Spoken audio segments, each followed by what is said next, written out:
चलिए एक कहानी सुनते हैं। एक जादुई बर्तन, एक किसान और एक लालची व्यापारी की। ये कहानी हमें बताती है कि कैसे एक ही चाहत आपको बना भी सकती है और मिटा भी सकती है। एक छोटे से गांव में एक किसान था, रामू। अपनी मेहनत और ईमानदारी के लिए वो बहुत मशहूर था। अब दिन रात मेहनत तो करता था, पर गरीबी उसका पीछा नहीं छोड़ती थी। लेकिन उसकी नीयत हमेशा साफ रही।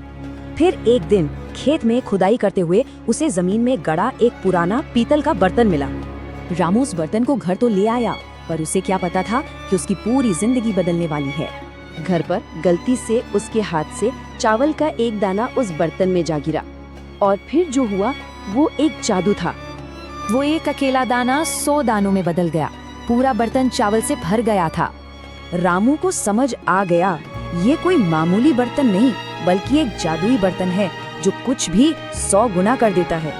तो रामू ने इस जादू से अपनी गरीबी मिटाई, परिवार का पेट भरा और गांव के गरीबों की भी मदद की। लेकिन ऐसी जादुई चीज की खबर भला कब तक छिपती? ये बात गांव के लालची सेठ धनीराम तक पहुंची गई। धनीराम के मन में तो बस लालच ही लालच था। जैसे ही उसे बर्तन का राज पता चला, उसने एक चाल सोची।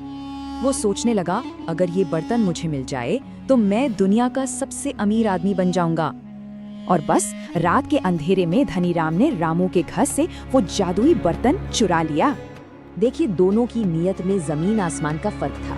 एक की जरूरत तो दूसरे का लालच। अपने घर पहुंचकर धनीराम ने 1 मिनट भी इंतजार नहीं किया। उसने फौरन उस बर्तन को आजमाना शुरू कर दिया। उसने बर्तन में अपने सोने के सिक्के डाले और वो 100 गुना हो गए। कमरा खजाने से भर गया।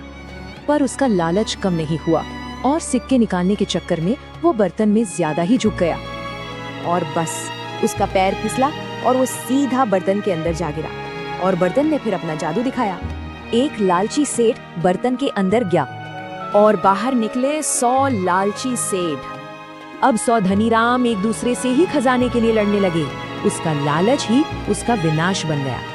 तो इस कहानी से हमें एक बहुत बड़ी और जरूरी सीख मिलती है। सीख सीधी सी है, लालच बुरी बला है। गलत तरीके से कमाया धन हमेशा तबाही ही लाता है। तो ये सोचना जरूरी है कि मेहनत से आगे बढ़ने और लालच के बीच वो बारीक लाइन आखिर